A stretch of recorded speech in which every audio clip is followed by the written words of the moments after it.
ایک کو بڑا بنانے میں، اور وہ اصل کون ہے؟ اللہ. اس کو بڑا بنا لو، زندگی خدا کی قسم بڑی مزے کی گزرے گی.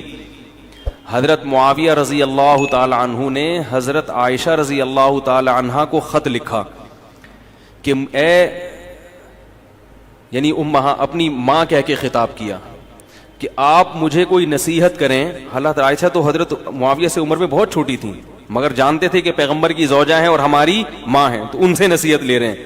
فرمایا نصیحت مختصر ہو، جامع ہو، مختصر ہو.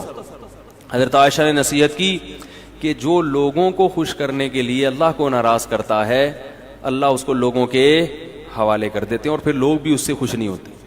اور لوگوں کی ناراضی کی پرواہ کیے بغیر اللہ کی رضا میں لگا رہے تو لوگ بھی کیا ہو جاتے ہیں؟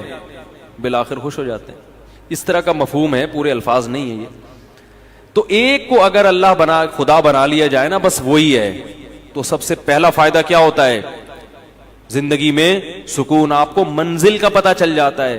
تو اس لیے میں اتنی لمبی تقریر کر رہا ہوں کہ دیکھو بھائی، یہ جو فرائض و واجبات ہیں اس میں ہمارے پاس آپشن نہیں ہے. رمضان کے روزے صرف مسافر چھوڑ سکتا ہے اور بیمار، ان دو کے علاوہ کوئی بھی روزہ نہیں چھوڑ سکتا. اور سفر میں بھی اگر تکلیف اور مشقت نہ ہو تو روزہ رکھنا افضل ہے تاکہ رمضان کی فضیلت حاصل ہو. وہ جو حدیث میں آتا ہے لیس من البر الصیام فی السفر، سفر میں روزہ نیکی نہیں ہے، وہ اس سے وہ سفر مراد ہے جس میں تکلیف ہو، مشقت ہو. آج کل جہازوں کے سفر ہیں، ٹرینوں کے سفر ہیں، بسوں کے سفر ہیں، بہت آرام سے روزہ رکھ سکتے ہیں، نہیں چھوڑنا چاہیے، اس میں فضیلت سے محروم ہو جائیں گے رمضان کی. تو اس لیے پہلا تو یہ کام کرنا ہے کہ ہمت کرنی ہے، کسی نے بھی ایک بھی روزہ قضا، بولو بھائی. اس کے آخرت کے فائدے تو بہت ہیں جو آپ علماء سے سنتے رہتے ہیں، میں کچھ دنیا کے فائدے آپ کو بتا دیتا ہوں. آخرت کے فائدے تو بہت ہیں نا، وہ تو آپ کو خود محسوس ہوگا جب روزہ رکھتے ہیں. رمضان کے آخری عشرے میں دل نرم ہو جاتا ہے. اللہ نے روزے دار کا جو بھوکا پیاسا رہتا ہے نا، اس کے لیے جنت میں الگ دروازے بنائے ہیں، اور ان کے نام کیسے رکھے ہیں؟ ریان، سیراب کرنے والا، کیونکہ اس نے اللہ کی خاطر پیاس برداشت کی. اللہ اس کو اپنی دست رحمت سے سیراب کریں گے الگ سے. اور یہ عبادت مسلمانوں کے علاوہ کسی اور کے پاس نہیں. کہیں آپ نے دنیا میں سنا کہ فلاں قوم کے ہندوؤں کے روزے آئے ہوئے سارے ہندو بھوکے پیاسے؟ کہیں بھی نہیں. وہ رکھتے ہوں گے شاید، کوئی ان کے پنڈت رکھ لیتے ہو، نہ سکھوں میں نہیں. مسلمانوں کا جیسے ہی رمضان آتا ہے پوری دنیا میں ایک بہاریں چھا جاتی. یہ اس کی علامت ہے کہ اسلام زندہ اور جیتا جاگتا مذہب ہے، زندہ مذہب ہے، تھکا ہوا مرا ہوا بیمار مذہب نہیں ہے. پوری دنیا میں ہلچل مچ جاتی. جو روزے نہیں بھی رکھتے نا، وہ تھوڑے سے ٹریک پہ وہ بھی کم از کم افطاری میں تو بیٹھ ہی جاتے ہیں وہ بھی. یہ اللہ کی بڑی رحمت ہے. ٹھیک ہے، یعنی اثر تو ان کی زندگی میں بھی پڑتا ہے نا، ان کی بھی کھانے پینے کی ٹائمنگ تھوڑی سی چینج ہو جاتی ہے. تو روزے کے اخروی فائدے کیا ہیں وہ تو ایک الگ بات ہے. روزے کے صحت کو کیا فائدے ہوتے ہیں اگر وہی آپ لوگ کو پتہ چل جائیں تو میں کہتا ہوں وہی چیز ایسی ہے جو انسان سے روزے رکھوا دے. بھوکا رہنا صحت کے لیے انتہائی مفید ہے. پہلی بات یاد رکھو، بھوکا رہنے سے صحت کو کوئی نقصان نہیں ہوتا، کوئی نقصان نہیں. وقتی نقصان کو نقصان نہیں کہتے ہیں. دیکھو جب آپ ایکسرسائز کرتے ہو، صبح صبح اٹھ کے جاگنگ کرتے ہو، وقتی نقصان تو اس میں بھی آپ کی انرجی یوٹیلائز ہو گئی، آپ تھک گئے، پسینہ نکلا، تھکاوٹ، سانس پھول گیا، تھوڑی دیر تک آپ سے ہلا بھی نہیں جائے گا. یہ نقصان نہیں ہے. کیوں؟ یہ وقتی نقصان ہے جو آپ کو آگے بڑے بڑے نقصانات سے بچا رہا ہے. ہوتا ہے کہ نہیں ہوتا؟ تبھی ڈاکٹر کہتے ہیں ایکسرسائز کرو، یہ کرو، وہ کرو، ہلو جلو. آپ کو یار میں نیچے پڑا ہوا ہوں تو میری انرجی کیا ہو رہی ہے؟ اسٹور ہو رہی ہے. ٹھیک ہے، کیا کرنا ہے اسٹور کر کے؟ بھائی انرجی کو یوٹیلائز کرو. تو ہماری انرجی یوٹیلائز ہونے کے بہت سارے طریقے ہیں، انرجی سرو ہونے کے بہت سارے، وہ سارے طریقے صحت کے لیے ضروری ہیں. مثلا انرجی کو سرو کرنے کا دیکھو، اس کی میں مثال دیتا ہوں. دریا میں پرانا پانی نکلتا ہے تو نیا پانی، بول لو یار، آئے گا نا. اگر دریا میں پانی کھڑا رہے کہ پانی اسٹور ہے، دریا طاقتور ہو، نہیں ہوگا، سڑ جائے گا، کیڑے پڑ جائیں گے. پانی نکلے گا پرانا پانی کنویں سے پرانا نکلے گا تو نیا پانی آئے گا, کنواں بھرا رہے گا. کنواں خالی جب ہوگا جب پرانا نکل رہا ہے اور نئے پانی کی جگہ نہیں ہے, یہ پیچھے نیا پانی ختم ہو گیا ہے. تو ہماری جو انرجی ہے نا یہ دریا کے پانی کی طرح ہے, یہ سرو ہوتی رہے گی, یوٹیلائز ہوتی رہے گی اور نئی خوراک جسم میں جاتی رہے گی. تو یہ دریا کی طرح ہمارا بلڈ کیا کرے گا, سرکولیٹ کرتا رہے گا اور تازہ ہوتا رہے گا. تو میرا ایک بیان تھا نا کہ جو خواتین نسل روکتی ہیں ان کی صحت خراب ہو جاتی ہے, اس میں بھی میں نے یہ بات سمجھائی ہے کہ نسل جب بڑھتی ہے اور خوراک صحیح ملتی رہے عورت کو تو وہ بلڈ جو ہے نا نیا تازہ بنتا ہے, دوبارہ سے وہ فریش ہو جاتی ہے اور ان کی صحت زیادہ اچھی ہوتی ہے بنسبت ان خواتین کی جو بچوں کی پیدائش کو روک لیتی ہیں, وہ جلدی بوڑھی ہو جاتی ہیں. لیکن یہ ضروری ہے کہ خوراک پراپر ملتی رہے, اس لیے کہ آپ کنویں سے پانی تو کھینچ کے نکال رہے ہیں, نیا پانی زمین میں ہے ہی نہیں, پھر تو وہ ختم ہو جائے گا. ورزش کرنے والا آدمی کھاتا ہے نہیں اور ورزش کرتا رہتا ہے, وہ تو سوکھ کے, یا کسی خاتون کے بچوں کی ولادت تو ہو رہی ہے مگر پراپر خوراک نہیں مل رہی, مل بھی رہی ہے تو غلط ناقص خوراک مل رہی ہے. اس کو کھجور اور دودھ, جو ایک میں اکثر مثال دیتا ہوں بتاتا رہتا ہوں, بھائی کھجور اور دودھ جو ہے نا یہ اپنی خوراک کا حصہ بنا لیں, بچوں کا بھی خواتین کا بھی, خاص طور پہ جو خواتین بچوں کو فیڈ کرا رہی ہیں یا جو پریگنینسی ہے جن کو, کھجور اور دودھ اس قسم کی چیزیں کھانی چاہیے. نبی صلی اللہ علیہ وسلم نے کھجور کو پاکیزہ پھل قرار دیا ہے. پاکیزہ کا مطلب کیا ہے, یہ بادی نہیں ہے, اس سے خراب خون پیدا نہیں ہوتا, اچھا صالح خون پیدا ہوتا ہے, اس سے پیغمبروں کی خوراک ہے. تو اب میں یہ عرض کر رہا تھا کہ ہماری انرجی جو سرو ہوتی ہے اس کے بہت سارے اللہ نے طریقے رکھے ہیں جو سارے ضروری ہیں. ایک طریقہ یہ کہ آپ ورزش کریں, اس سے انرجی. ایک طریقہ یہ جسم سے پسینہ نکلے. ایک طریقہ یہ ہے کہ آپ جو ہے عورت کے لیے جیسے بچے کو فیڈ کرائے, اس سے بھی انرجی سرو ہوتی ہے اس کی. نکاح کے بعد انسان کی انرجی زیادہ خرچ ہوتی ہے. تو یہ سارے طریقے. اس طرح ہجامہ جو کرایا جاتا ہے, خون نکالا جاتا ہے, اس سے بھی آپ کی صحت. بھائی آپ ویسے کسی کو خون دیں, سب ڈاکٹر کہتے ہیں خون دینے سے صحت خراب نہیں ہوتی, بلکہ میں ایسے لوگوں کو جانتا ہوں ہر 6 مہینے میں خون دے رہے ہیں اور 10 سال سے ان کو کوئی بیماری نہیں ہوئی ہے, ہر 6 مہینے میں خون دے دیتے ہیں, کیونکہ پرانا خون نکلتا ہے نیا بنتا ہے, تو بیماریوں کو ڈیرا جمانے کا موقع ملتا ہی نہیں ہے. اسی طرح یاد رکھیں کہ کچھ وقت کے لیے سپلائی کو روک لینا, خوراک کی سپلائی کو روک لینا, تاکہ میدا جو ہے نا, میدا اور ہماری باڈی, وہ جتنے ہمارے جسم میں فاسد مادے ہیں ان کو استعمال کر کے کام میں لے آئے, کچرا جل جائے, سمجھ آئی, تاکہ بیماری کے جتنے امکانات تھے وہ سارے امکانات کیا ہو جائیں, ختم ہو جائیں. تو یہ بھی ہماری صحت کے لیے اتنا ہی ضروری جتنا ایکسرسائز کرنا ضروری ہے. کیسے سمجھائیں یار. دیکھو ہم جب کئی ہفتوں بھوکے رہتے ہیں نا, کئی ہفتوں, تو کیا ہوتا ہے, ہم جب کھا رہے ہیں, پراٹھے بھی کھا رہے ہیں اور پتہ نہیں کیا کیا کھا رہے ہیں, جائیدادیں بھی کھا رہے ہیں, بہن کی وراثت بھی کھا رہے ہیں, بیوی کا مہر بھی کھا لیا, رشوت بھی کھا لی, اور کیا کیا کھا لیا. اب وہ تمام چیزیں ہماری ایکسرسائز سے یوٹیلائز نہیں ہوتی. یہ غلط فہمی ہے, ایکسرسائز ہر چیز کا آخری حل نہیں ہے, پھر بھی وہ کہیں نہ کہیں کونے کھانچوں میں رہ جاتے ہیں. اب میں دیکھو میڈیکل سائنس کی زبان نہیں استعمال کروں گا کیونکہ میں ڈاکٹر نہیں ہوں. بعض لوگ کہتے ہیں ڈاکٹروں کی جگہ آ کے نا بڑے فنٹر گیری کر رہے ہیں, ان کو کیا پتا.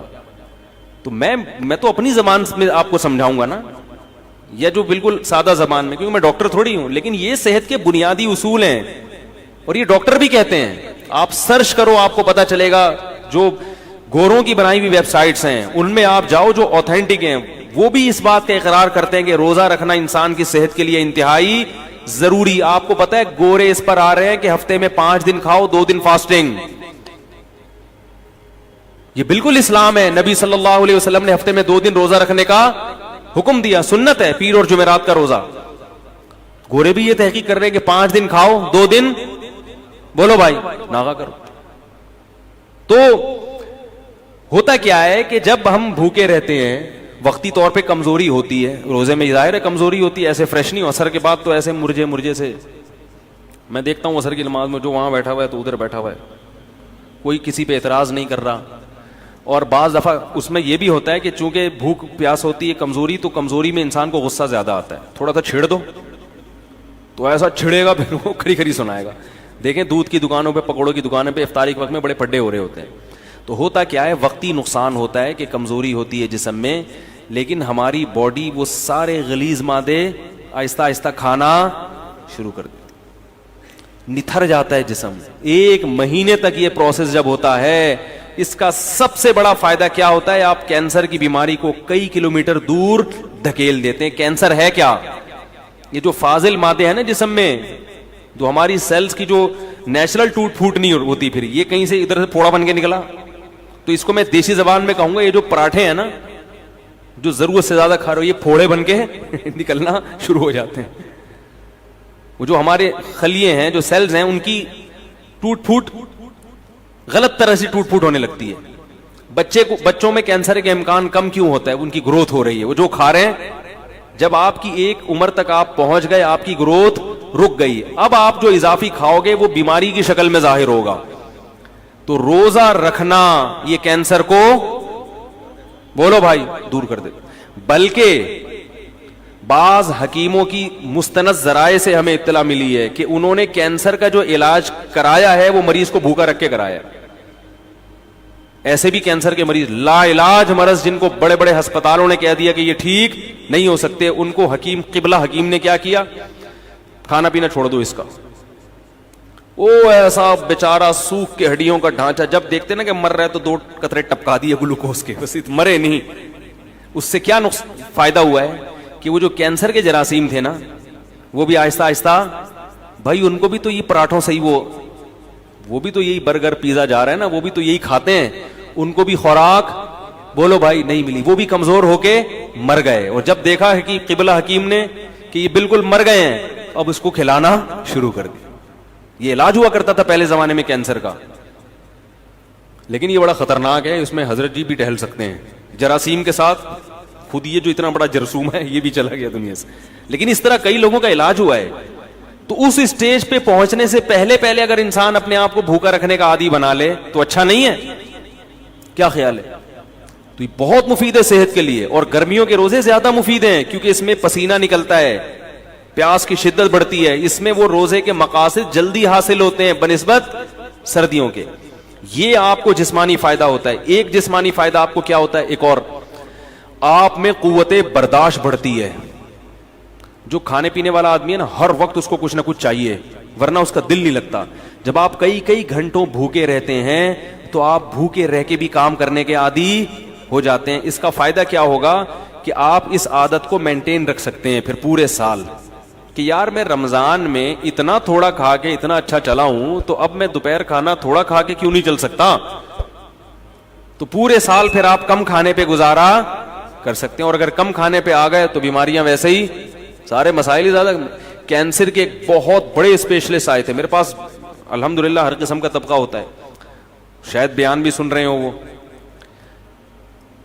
یو کے میں جو اسپیشلسٹ ڈاکٹر ہیں نا, ان کو پڑھاتے ہیں وہ, اس سے اندازہ لگائیں کہ وہ کتنے بڑے ڈاکٹر ہوں گے. تو وہ ملاقات کے لیے آئے, کہ میں تو وہ آئے تھے مجھ سے کچھ پوچھنے کے لیے. ہم نے کہا جب ادھر میں ڈاکٹر ہیں تو بجائے ہم سے پوچھیں ہم ہی پوچھنا شروع کر دیں. انہوں نے سوچا ہوگا تو لینے کے دینے پڑ گئے. تو میں نے ان سے ویسے ہی کچھ نالج حاصل کی. میں نے کہا یہ کینسر کی بیماری کی بنیادی وجوہات کیا ہوتی ہیں, کچھ نالج میرے پاس تھی جو میں شیئر کرنا چاہ رہا تھا ان سے. تو انہوں نے بھی وہی بات کی جو عام طور پہ سب کہتے ہیں کہ سب سے بڑی وجہ کینسر کی موٹاپا ہے. موٹاپے کا مطلب کیا, آپ اپنی ضرورت سے زیادہ کھا رہے ہو. اس زمانے میں ہر آدمی اپنی ضرورت سے زیادہ کھاتا ہے. ہماری ضرورت رمضان میں پتہ چل جاتا ہے ہمیں کتنی. کئی بار میں نے خود نوٹ کیا کہ بسا اوقات سحری کا ٹائم کم ہوتا ہے, 2-4 کھجورے کھا کے پانی پیتا ہے انسان اور پورا دن چلتا ہے بڑے آرام سے. اور پھر جب افطاری میں بیٹھتے ہیں 2 پکوڑے پیٹ میں جاتے ہیں. میں نے ان ڈاکٹر سے پہلے کہتے پکوڑے پہ پابندی نہیں لگائیں, پہلے میں بولتا پکوڑے کے خلاف میں کوئی تقریر, ہاں اتنا بھی نہیں ہے نا صحت بنانے کے چکر میں آدمی بالکل دلیے پہ آ جائے, کھچڑی پہ آ جائے. یہ بھی غلط ہے یار, کیا کرنا ہے اسی صحت کا بھائی. وہ چائنیز گرم پانی پی کے رہتے ہیں نا زندہ, لمبی لمبی عمریں ہوتی ہیں. میں نے کہا ٹھنڈا پانی پی کے مر جاؤ, یہ بہتر ہے گرم پانی پی کے. گرمیوں میں بھی گرم پانی پی رہے ہیں پاگل لوگ, کیا کرنا ہے ایسے. اتنی بھی ہمیں زندگی سے محبت نہیں ہے بھائی, تمیز سے زندہ رہنا ہے جتنا تمیز سے رہ سکتے ہیں, ٹھیک ہے نا.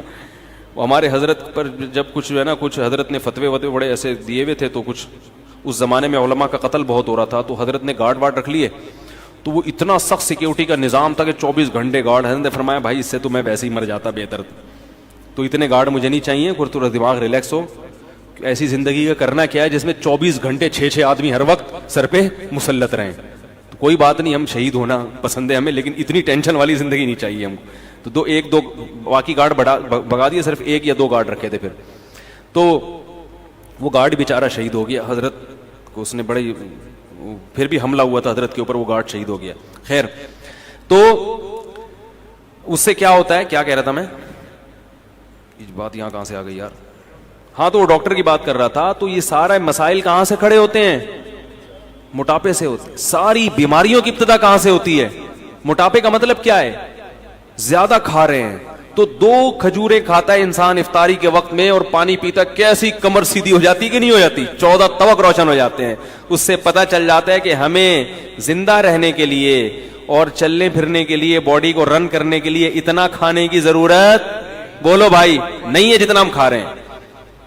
تو روزے کا یہ بھی فائدہ ہے. تو میرے بھائی رکھو تو اللہ کے لیے, دنیا کے لیے نہ رکھو, لیکن غریبی میں یہ فائدے بھی انشاءاللہ ہوں گے. نظر تیز ہو جاتی ہے, دماغ صحیح کام کرنے لگتا ہے, قوت برداشت بڑھتی ہے. سب سے بڑی بات یہ کہ اسٹیمنا بڑھانا, یہ تو دنیا میں ہر شخص چاہتا ہے کہ میرا اسٹیمنا بڑھے, ہوتا ہے کہ نہیں ہوتا.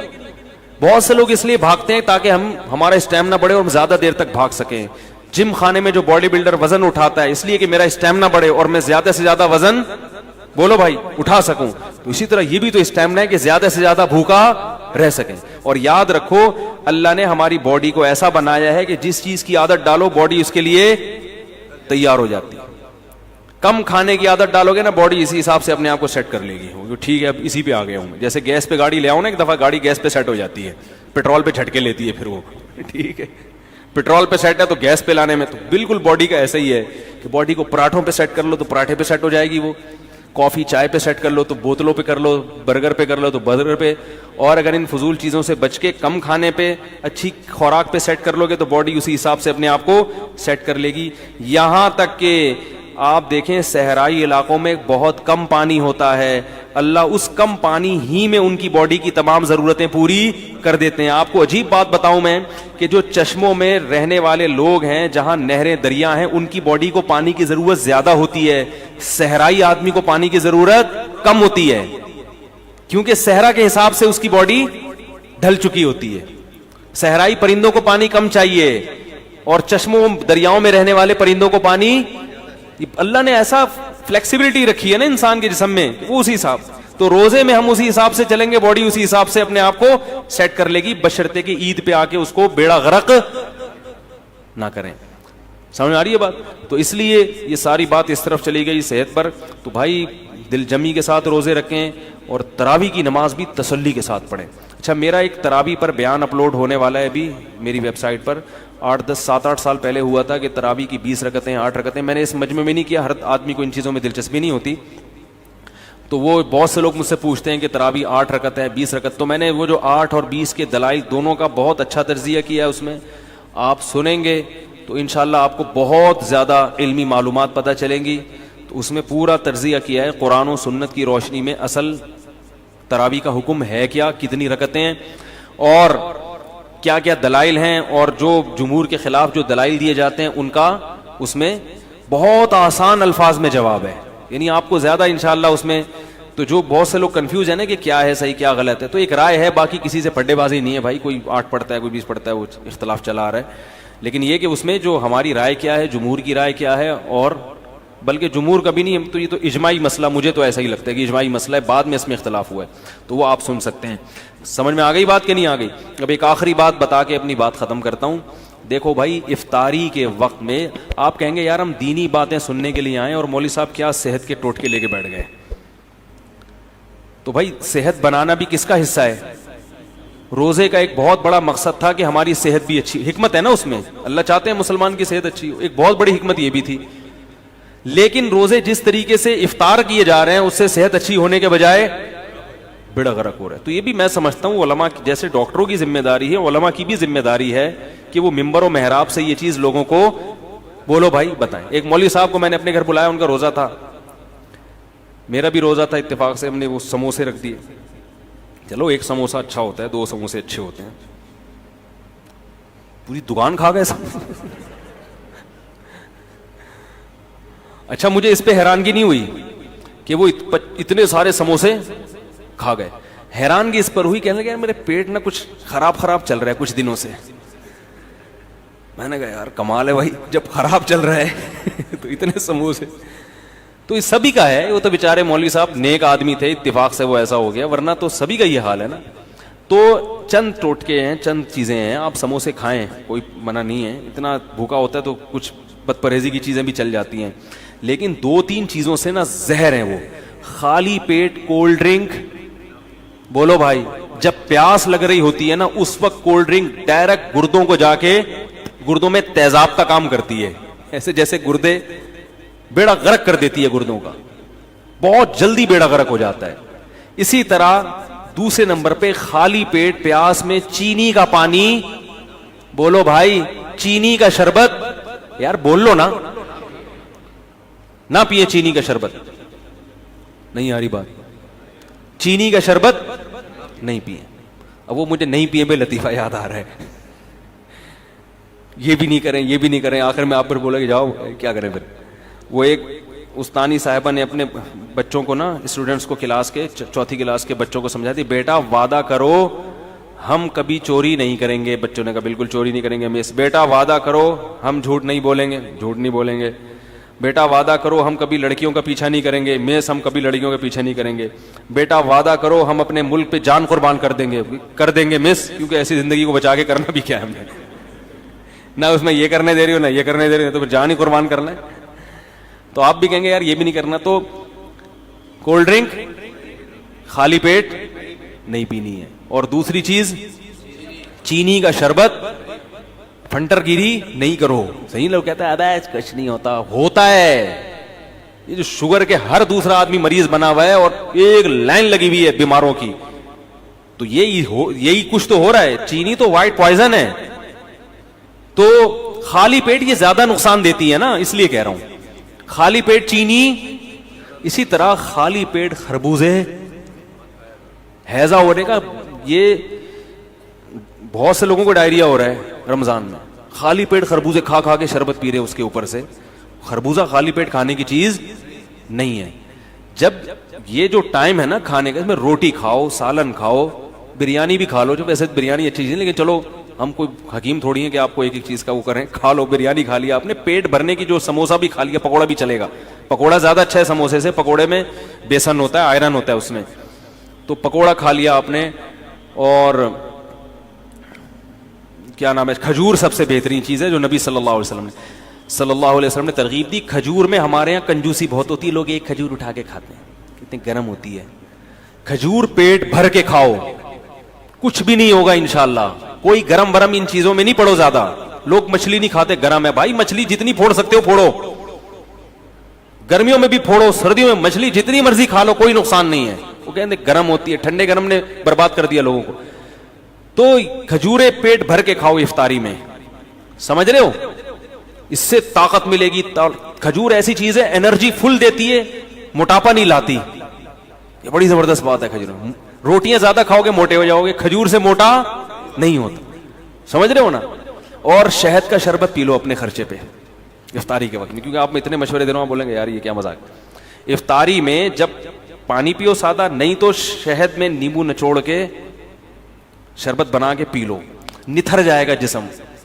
وہ کولیسٹرول سب جتنا ڈیزل ہے نا, وہ ہے نا, خون دینے جاتے ہیں تو ڈاکٹر کہہ رہا تھا مجھے ڈیزل نہیں چاہیے, مجھے خون چاہیے تھا, اب میرا ڈیزل نکل رہا ہے. تو یہ ڈیزل کیا بن جائے گا, صاف خون, ایسا نتھر جائے گا. لیکن یہ بہت باریک آدمی ہو وہ نہ کیے, کیونکہ وہ بالکل ہی غائب ہو جائے گا, موٹے لوگوں کے لیے. یہ تو کھجور ہے, پیٹ بھر کے کھائیں کھجور تسلی کے ساتھ. کھانا بنا کے, عرب تو کھانا کے طور پہ کھجور کھاتے ہیں. ہمارے نبی صلی اللہ علیہ وسلم کو جب بھوک لگتی تھی کھجوریں کھا کے کھاتے تھے اور سیر ہو جاتے تھے. ہمارے کھجور ایسے پتہ نہیں جیسے برکت کے لیے ایک رکھا, پھر مزے کی چیز بھی ہے, اس کو ملائی کے ساتھ کھا لیں, مکھن کے ساتھ کھا لیں اگر اس میں خشکی زیادہ محسوس ہو رہی ہے. تو یہ چیزیں کھائیں, اور رمضان میں ارادہ کر لیں کہ ہم نے اپنی خوراک کا شیڈول ہی چینج کر دینا ہے. اچھی اچھی چیزیں کھا کے, تاکہ انہی چیزوں کا اپنے آپ کو آئل چھوڑ دیں. یہ جو بازاری سرسوں کا تیل ہے اس میں کھانا پکا لیا کریں. اللہ نے اگر پیسے دیے نہیں دیے تو چلو اسی میں پکا کے کھا لیں. لیکن یہ کہ یہ جو چیز ہے نا, اللہ کا واسطہ, افطاری میں کولڈ ڈرنک ہو گئی اور چینی کا شربت ہو گیا, اس کو بالکل کیا کریں, چھوڑ دیں, کیونکہ یہ ایسی کی تیسی کر دے گا, گردوں کی بھی اور بھی باقی چیزوں کی بھی کر دے گا. ٹھیک ہے, اللہ تعالیٰ سمجھنے کی عمل کی توفیق عطا فرمائے. ہمارے ہاں تراویح میں خود پڑھاؤں گا انشاءاللہ. پہلے اور دوسرے دن ارادہ ہے 1.5 پارہ پڑھنے کا, اس کے بعد پھر 1 پارہ, اس دفعہ 29 کو ختم کریں گے. اور ہر تراویح کے بعد انشاءاللہ پھر بیان جائے گا جو لائیو جائے گا. تو جو حضرات بھی شرکت کرنا چاہیں اس میں شرکت کر سکتے ہیں. یہ کافی سارے سوال ہیں بھائی, اب مجھے جانا بھی ہے, پھر انشاءاللہ بعد میں. بھائی ندیم مغل آٹوز والے, انہوں نے 4 سے 5 دن لگا کر اور اپنی جیب سے پیسے بھی خرچ کرے. ہاں بھائی, یہ اور مسجد سے بھی نہیں لیے, ان کے لیے دعا. بھائی یہ ہمارے آٹوز والے, انہوں نے جنریٹر میں 4-5 دن کھپائے ہیں, ایک دھیلا نہیں لیا مسجد والوں سے, اور پرزے بھی خود ہی لا کے لگائے ہیں. انہوں نے نہیں کہا کہ میرا نام لے کے اعلان کرو, لیکن انتظامیہ نے کہا ہے کہ تھوڑا سا ان کی حوصلہ افزائی ہونی چاہیے. اللہ تعالیٰ ان کی محنت کو قبول کرے. 20 رکعت تراویح ادا کرنے کے بعد وطر سے پہلے اجتماعی دعا کا کیا حکم ہے؟ یہ اجتماعی دعا صحابہ یا سلف سے کہیں بھی ثابت نہیں ہے. نہ فرض کے بعد اجتماعی دعا ثابت ہے, نہ تراویح کے بعد, نہ وطر کے بعد. سمجھ رہے ہو؟ فرض کے بعد بھی ثابت نہیں ہے, وطر کے بعد بھی ثابت نہیں ہے. اب بعض حضرات یہ کہتے ہیں کہ فرض کے بعد, کیونکہ وہ میں نے کہیں یہ بات کہہ دی تھی فرض کے بعد ثابت نہیں ہے, تو اس پہ پھر واٹس ایپ پہ اتنی لمبے لمبے میسج لوگ بھیجتے ہیں, وہ فلاں دلیل. دیکھو بات کے گل ویلے دی تے پھل موسم دا ہونا چاہیے, صحیح ہے نا. اتنی لمبی لمبی تحریریں پڑھنے کا آج کل کسی کے پاس ٹائم نہیں ہے. مختصر بات.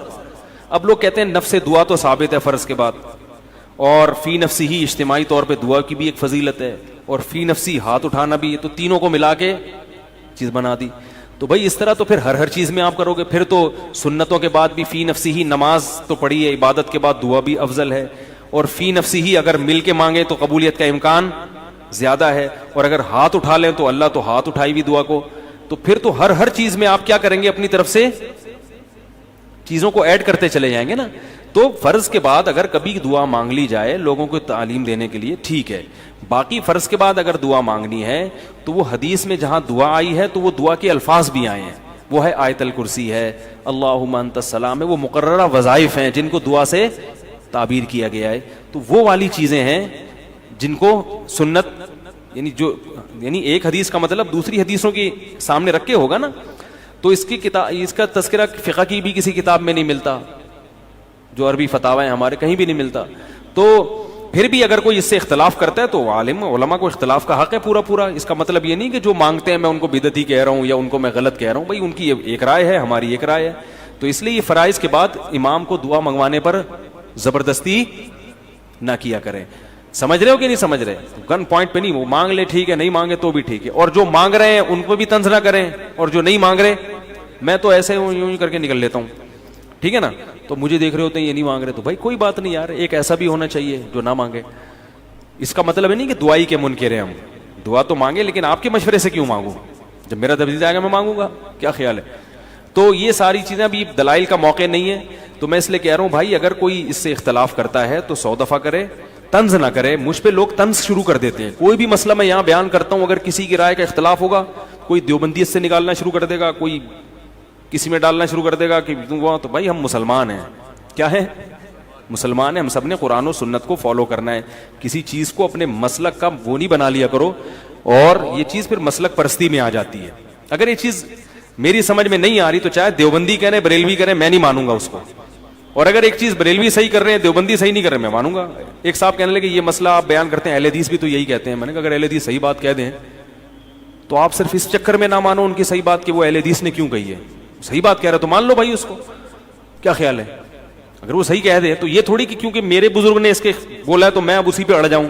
یہ پھر شخصیت پرستی ہے, یہ پھر اکابر پرستی, اور یہ ہمارے اکابر کا شیوا نہیں تھا. بہت سے مسائل میں ہمارے اکابر نے اپنے بزرگوں سے اختلاف کیا ہے. ابھی میں وقت ہوتا تو وہ گن کے بتانا شروع کر دیتا. تو ان بزرگوں نے تو نہیں کہا کہ یہ ہمارے شاگرد نے اختلاف کر کے نکل گیا ہے ہمارے مذہب سے. ان کا ظرف بہت بڑا تھا, ہم لوگوں کے ظرف ہو گئے ہیں چھوٹے چھوٹے. دائرے ہم نے جو ہے نا بہت تنگ کر دیے, جو اس سے ذرا سا نکلے گا وہ جہنم میں جائے گا. تو یہ نہیں ہونا چاہیے. سمجھ رہے کہ نہیں سمجھ رہے؟ اللہ تعالیٰ سمجھنے کی عمل کی توفیق عطا فرمائے.